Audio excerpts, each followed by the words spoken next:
विवेक जी, आपका रुख करना चाहूंगा। कभी पोस्टर के जरिए सपा के शासनकाल को लियारी राज बताया जा रहा है, कभी अपराध काल से तुलना की जा रही है। आप कह रहे हैं कि बीजेपी के शासनकाल में अपराध ज्यादा हुए हैं और बीजेपी कह रही कि सपा के कार्यकाल में। ये पूरा चक्कर क्या है, समझ में नहीं आ रहा। नहीं, देखिए, मंच पर उपस्थित जितने भी सम्मानित पैनलिस्ट है सभी को मेरा प्रणाम। अपनी बातों को अनुमोदन के साथ अभिव्यक्त करने की अनुमति मैं चाहूंगा। लंबे समय तक 15 वर्ष लगभग बीजेपी सत्ता से जब बाहर रही तो उसने हर वो हथकंडे अपनाए जिन पर हम बहस करने बैठे हैं। पोस्टर का वास्तविक उद्देश्य कभी होता था जनता सरकार की सकारात्मक नीतियों को जनता तक पहुंचाना। आलोचना का माध्यम ये कभी नहीं था। अगर आप पारंपरिक राजनीतिक अगर इतिहास उठा करके देखें तो पोस्टर के माध्यम से हमेशा सरकार की नीतियों का प्रचार प्रसार किया जाता था। लेकिन आज अगर 10 साल के बाद भी उत्तर प्रदेश के मुख्यमंत्री की राजनीतिक धुरी हिंदू और मुस्लिम के बीच में फंसी हुई है तो ये तो प्रदेश के लिए कहीं ना कहीं असौभाग्यशाली बात है कि असौभाग्य प्रदेश का है कि 10 साल के बाद भी उनको मुख्यमंत्री जो है इस प्रदेश के वो केवल हिंदू और मुस्लिम के अलावा उस मंतव्यों के बाहर निकल नहीं पा रहे हैं। अल्पसंख्यकों में भय पैदा करना और हम और वो की राजनीति को पोषित करना, मतलब मुझे लगता है कि मुख्यमंत्री केंद्र बिंदु होता है पूरे प्रदेश के विकास का। लेकिन अगर उत्तर प्रदेश के बाहर भी मुख्यमंत्री योगी आदित्यनाथ जी जाकर के भाषणों में केवल उत्तर प्रदेश के विकास की शिक्षा, चिकित्सा, रोजगार योजनाएं, सरकारी योजनाएं क्रियान्वयन, उसके अलावा प्रशासनिक व्यवस्थाओं के अलावा अगर पोस्टर की अगर हिंदू और मुस्लिम की बात करते हैं तो ये बहुत ही दुखद है कि उत्तर प्रदेश को एक ऐसा मुख्यमंत्री मिला जिसकी राजनीति आज भी हिंदू मुसलमान की दूरी के बाहर फंसी हुई है। एक बात। दूसरी बात, पोस्टर का आलोचनात्मक पहलू अगर विपक्ष के माध्यम से दिखता है तो फिर भी लगता है कि चलिए हम आलोचना कर रहे हैं या हम सवाल उठाने का काम कर रहे हैं। अगर सरकार पोस्टर लगवा करके, सरकार के संगठन के लोग ही पोस्टर लगवा करके विपक्ष की आलोचना कर रहे हैं जो कि सत्ता में नहीं है, तो ये कहीं ना कहीं मानसिक विकलांगता का प्रतीक है। हमारे समय जो सूचना का बजट 100 करोड़ होता था, आज वो 505 करोड़ 550 करोड़ के आसपास है। और अगर सरकार बहुत उत्तम कार्य कर रही है तो जनता उसकी प्रशंसा स्वयं करती। विवेक पांडे जी, सवाल तो यही उठ रहा है। विवेक पांडे जी, सवाल तो यही उठ रहा है कि आप कह रहे हैं कि बीजेपी सरकार की तरफ से ही काम हुआ है, बीजेपी के कार्यकर्ताओं नेताओं ने ये सब काम किया। वो कह रहे हैं कि हमने नहीं लगाया। इसकी आवश्यकता क्यों पड़ी? वो ये कह रहे हैं कि हम नहीं लगा रहे हैं और पुलिस जांच कर रही है। क्यों योगी जी की सकारात्मक नीतियां, क्यों योगी जी की राज्य के विकास के प्रति दृष्टिकोण को पोस्टर पे नहीं दिखाया जा रहा है? क्यों आलोचना में समय व्यर्थ कर रहे हैं संगठन के लोग बीजेपी के? उसका कारण है कि योगी जी ने कुछ किया होता तब लोग वो बातें अगर प्रेषित करते हैं, लेकिन योगी जी ने कुछ किया ही नहीं है। और उत्तर प्रदेश की कानून व्यवस्था की बात तो मत ही करिए आप। उत्तर प्रदेश की कानून व्यवस्था की दुर्व्यवस्था, दुर्दशा और जो वो वेंटिलेटर पे है उसके सबसे बड़े जिम्मेदार भी योगी जी हैं, क्योंकि उनको गृह विभाग अपने पास रखना है। जिस व्यक्ति को गृह विभाग पुलिसिंग के मनोविज्ञान का ज्ञान नहीं है, जिस व्यक्ति ने कानून विभाग अपने पास रखा, क्या योगी जी लॉ ग्रेजुएट है? कानून की तकनीकियों को समझते हैं वो? और यही कारण है कि आज उत्तर प्रदेश में न्याय की बात। विवेक पांडे जी वो कह रहे हैं कि हम समझ भी रहे हैं और हम करके दिखा भी रहे हैं। वो कह रहे हैं हम समझ भी रहे हैं और करके दिखा भी रहे हैं। माफियाओं की कमर तोड़ दी हमारी सरकार ने। माफिया जो है सर उठा के नहीं घूम रहा है। अपने मुंह मियां मिट्ठू बनना सबकी आदत होती है, उनको कहने दीजिए।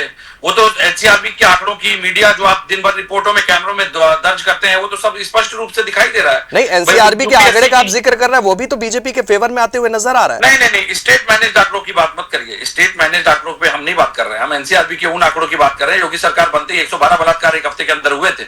अगर आप बात करेंगे, उत्तर प्रदेश आज ऐसा राज्य हो गया है कि उत्तर प्रदेश में लोग बलात्कार करके परिजनों को फोन करते हैं कि जाइए हमने बलात्कार कर दिया है। तो आप ये संज्ञात्मक रूप से वो क्या कहते हैं वो महत्वपूर्ण नहीं है। महत्वपूर्ण यह है कि किस तरीके के विभत्स घटनाओं का घोतक बन गया उत्तर प्रदेश की सुप्रीम कोर्ट को उत्तर प्रदेश को जंगल राज से परिभाषित करना पड़ा। लेकिन सवाल ये उठ रहा है विवेक पांडे जी, बीजेपी समर्थक लगातार सपा शासनकाल के कानून व्यवस्था और उनके मुद्दों को उठा रहे हैं और उनका कहना है कि अभी भी पुराने दौर को जनता नहीं भूली है। अभी पुराने दौर को जनता नहीं भूली है। मैं यही तो पूछ रहा हूं कि आज हम विपक्ष में रहकर भी सरकार के हमारे कार्यकाल में जो उत्तम कार्य हुए हम उनकी चर्चा करते हैं, और सत्ता में रहकर भी बीजेपी और उसके संगठन के सहयोगी 10 साल पीछे जो उत्तर प्रदेश में घटित हुआ उसकी अगर चर्चा करते हैं तो मुझे लगता है हमें भी जनसंघ की चर्चा करनी चाहिए। कोशिश करेंगे। राघवन जी, तमाम आरोप लग रहे हैं, कह रहे हैं कि सर्कस चला रहे हैं कि सरकार चला रहा है, कुछ पता नहीं चल पा रहा है। तमाम मुद्दे हैं जिस पर स्पष्ट तौर पर बात रखनी चाहिए।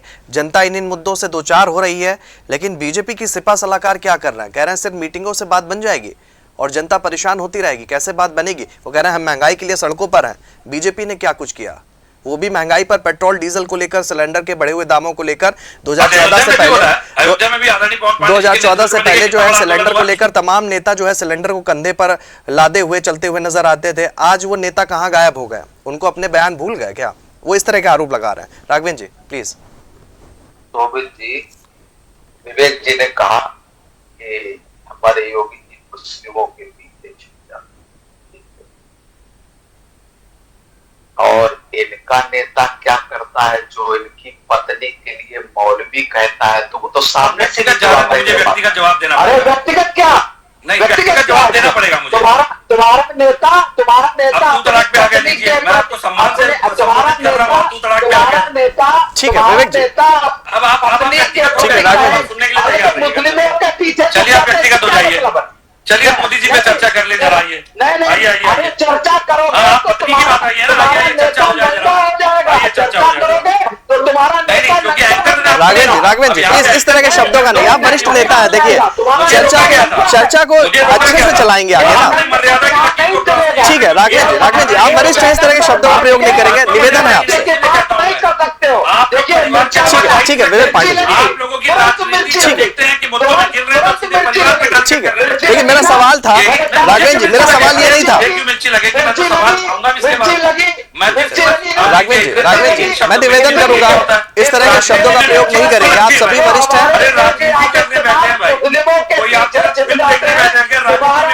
ठीक है राघवेंद्र जी, विवेक पांडे जी अब रुकना पड़ेगा। राघवेंद्र जी वापस से आपको, मेरा सवाल ये नहीं था। ठीक है विवेक पांडे निश्चित रूप से तुम्हारा नेता जो है वो, अरे राघवेंद्र जी धैर्य से जो है जवाब देंगे, आप वरिष्ठ हैं। राघवेंद्र जी ये सवाल नहीं था, मेरा सवाल महंगाई बेरोजगारी जैसे मुद्दों को लेकर था। ठीक है विवेक पांडे जी प्लीज, राघवेंद्र जी ठीक है राघवेंद्र जी सुन लीजिए, देखिए आप सभी वरिष्ठ हैं, प्लीज गरिमा बना के रखिए, हमारा कोई व्यक्तिगत एक दूसरे से नहीं है अलगाव, हम सिर्फ अपनी पार्टी का पक्ष रख रहे हैं और उन मुद्दों को लोगों के सामने ला रहे हैं। राघवेंद्र जी सुन लीजिए, ठीक है राघवेंद्र जी सुन लीजिए, निवेदन विवेक पांडे जी ईद को लेकर के बयान जारी कर रहा, अरे प्रीपेड मीटर का बात करिए। ठीक है, अब किसी की आवाज नहीं आ रही, मैं सभी से निवेदन करना चाहूंगा, व्यक्तिगत द्वंद का मंच नहीं है ये आप अपनी पार्टी का पक्ष रख रहे हैं, तर्कों के साथ रखिए, मुद्दों के साथ रखिए, जनता आपको सुन रही है कि क्या निष्कर्ष से ये पोस्टर लगे हैं, इसका क्या मतलब है, सिर्फ मुद्दा ये हमारा, मैं आप सभी को यहीं पर। ठीक है राघवेंद्र जी प्लीज, आवाज नहीं आ रही है किसी की। विवेक पांडे जी आपसे निवेदन है, विवेक पांडे जी आपसे निवेदन है प्लीज। राघवेंद्र जी प्लीज, राघवेंद्र जी चर्चा को सार्थक तरीके से आगे बढ़ाएंगे, मैं निवेदन कर रहा हूं आपसे, ये व्यक्तिगत द्वंद का मंच नहीं है, एक दूसरे के प्रति सम्मान की भावना और पार्टी का पक्ष, सिर्फ यही मैं चाहता हूं, चर्चा का उद्देश्य यही है।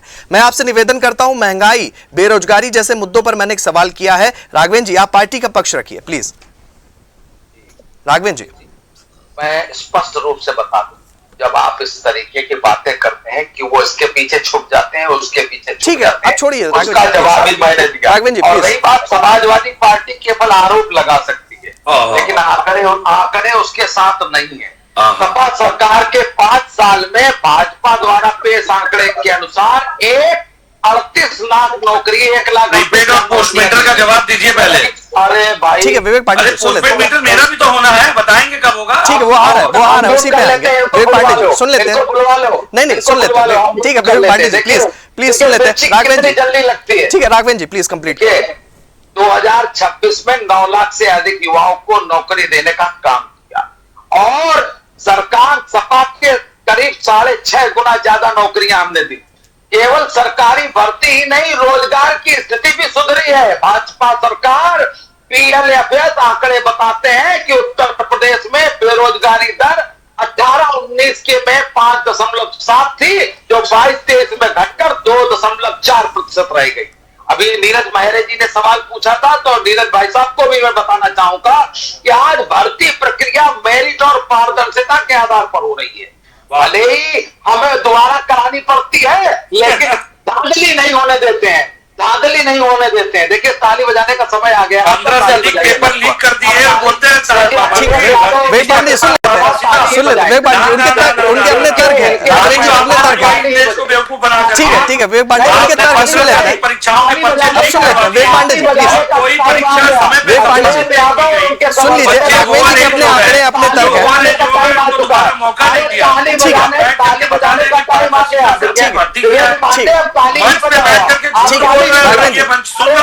ठीक है विवेक पांडे जी सुन लेते हैं, काउंटर आप कर दीजिएगा, काउंटर आप दे दीजिएगा, ठीक है के आधार पर हो रही है। ठीक है शिक्षा, स्वास्थ्य, विभिन्न